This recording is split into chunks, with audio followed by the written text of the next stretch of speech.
You follow what I'm saying? Exactly. They couldn't eat the worshiper's portion. If there was a remainder, they could eat it, I believe, and also their own grain offering as well, as I mentioned. But there was no takeout. There was no drive-through. They had to eat. Where did the Kohanim have to eat their own mincha? Within the course of the what? Of the Mishkan, of the tabernacle. Why was Yahweh making them eat the mincha in the courts of the tabernacle? Does anyone know? How come they couldn't just take the food and go out somewhere? It was a kadosh thing. Exactly. It was a kadosh thing, and you had to eat in Yahweh's presence. It was not something you could take into the unholy or the impure or the common area. Drive-through? No drive-through. That's what I was saying before.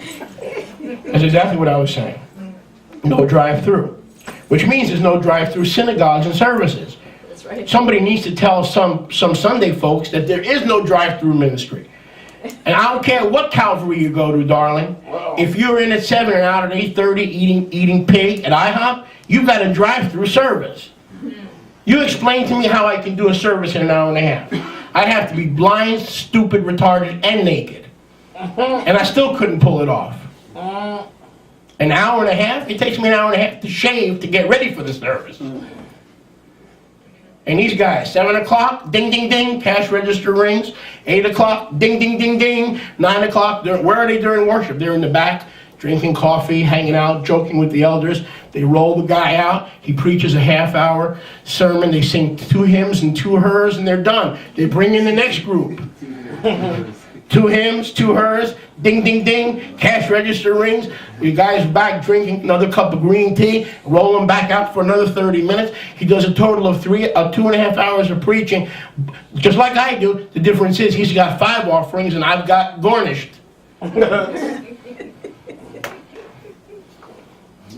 So this is not a place to get rich, trust me. Baruch Hashem Yahweh. Amen. All right. Only if you do it their way. You do it that way, you can have all the money you want. Oh, yeah. Not to mention mistresses. Matter of fact, most of these leaders have so many mistresses that Betty Price, Dr. Frederick K.C. Price, his wife, had to write a book, Pastors and Their Mistresses. Pastors, no.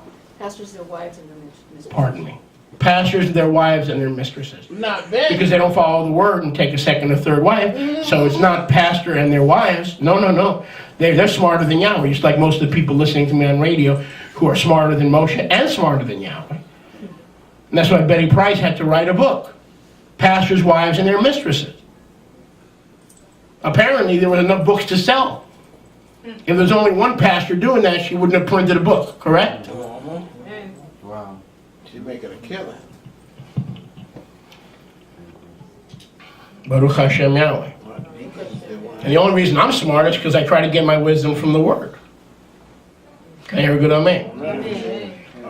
All right. So when it comes to the mincha, we'll take a couple of examples of that. Did we do that? Did we already look at a No, we didn't, right? Okay. Bottom line, what was the offerer's portion? What did the offerer get to keep? None. No grain, they got to keep no mincha and no olah. Let's take an example. Vayikra 6:14. Stay in 6:14, please. Vayikra 6:14. This is the Torah of the grain offering. The sons of Aaron shall offer it before Yahweh, before the altar. Verse 15. He shall take of it his handful of the flour of the grain offering, and of the oil, and all of the frankincense upon the grain offering, and burn it upon the altar as a sweet fragrance, even the memorial portion before Yahweh.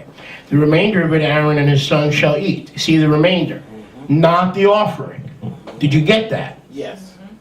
They could not eat the offering. They could eat the leftovers. Do you see that? Yep. The remainder of it shall Aaron and his sons eat with unleavened lechem, shall be eaten in the kadosh place. In the court of the tabernacle of the congregation they shall eat it. There shall be no leaven, because Yahweh is kadosh without sin. I have given it to them for their portion of my offerings made by fire. It is most kadosh. Okay, well, that's a different story. Okay, that's a different. So that's an example of the grain offering. Can I hear a good amen? Amen. And I believe you'll see some more examples in Vayikra chapter 2 2 as well. Okay, so far we've covered, how many Korbanot are there? 5. How many Korbanot have we covered so far? When the worshiper did it voluntarily without compulsion, how much of the offering did he keep? None. How much did the priest keep? Only his own and the remainder of ours, the leftover. Did the mincha, was the mincha a separate korban, Wilbur? I know this is boring, but let me tell you something. It helps you understand the difference between us and Yahweh. Okay, so it's very important to understand Torah. This is a very important message to try to understand Torah. Could you just run into the tabernacle and offer a mincha to Yahweh? No, it had to accompany a olah. It was kind of like a dessert. A little wine, a little grain, a little frankincense. So, it's kind of give Yahweh a little nice, gifts. Okay, but it just couldn't be accompany itself. Baruch Hashem Yahweh. Okay, so that was the mincha. The third kind of korban is, write this down or put it in your head or ask for my notes, or ask Chris to post it on the website, but because you're not going to remember this, and if you can't remember it, what good is the message? Baruch Hashem Yahweh.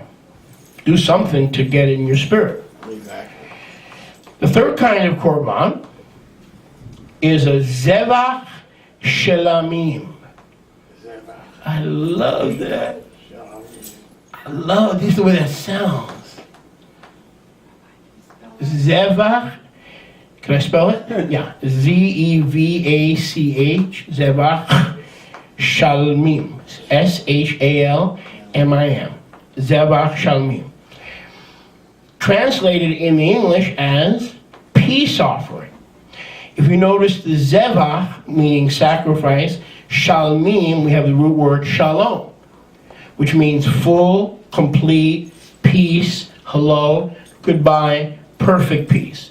Whole, complete, full, peace, perfect peace. It depends on the context in which you use it. But the root word of shalamim is where we get the Hebrew word shalom. So the third kind of korban is a zevach shalamim, or the full, perfect, whole peace offering. You with me, Wilbur? Yes. The peace offering. Where can we find an example of a peace offering? Okay, what says here by Yikra 3. So let's see if we can find it somewhere in this chapter. By Yikra 3. Oh, bingo, verse 1. By Yikra 3, verse 1.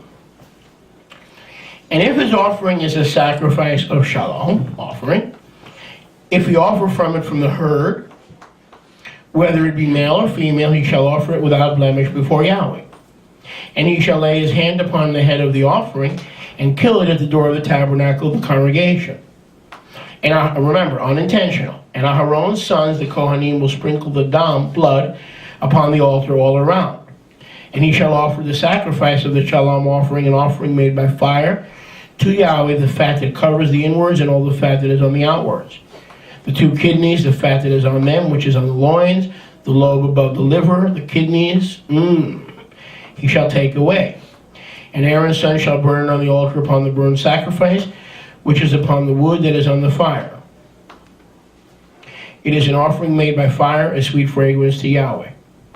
And if his offering for a sacrifice of shalom offering to Yahweh be a flock of the male or the female, he shall offer it without blemish. Verse 7, if he offers a lamb for his offering, he shall offer it to Yahweh. And so on and on and on. And you could read the entire chapter of Vayikra chapter 3, and then ending in verse 17, it shall be a law forever.